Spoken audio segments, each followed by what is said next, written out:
দেখেন, আমি এই টিভিতে থাকাকালীন সময়ে অনেক গুরুত্বপূর্ণ মামলা, অনেক বড় বড় ঘটনা টিভিতে ঘটেছে। মতিঝিলের টিপু মার্ডার থেকে শুরু করে ঝিনাইদহের কালীগঞ্জে এমপি আনাস হত্যা মামলা সহ অসংখ্য খুনের ঘটনায় আমাদের টিভিকে নিয়ে আমরা নির্ভুলভাবে তদন্ত করে সাক্ষ্য প্রমাণ নিয়ে আমরা মামলার ক্লু বের করছি। কোনো নিরীহ লোককে কিন্তু আমরা অ্যারেস্ট করি নাই।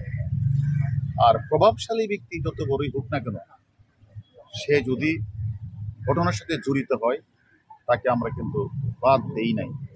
তেমনিভাবে আমি মনে করি মামলা রুজু হয়েছে, যদি কেউ নির্দোষ থাকে, নির্দোষ প্রমাণী হয়, তাদেরকে অ্যারেস্ট করা হবে।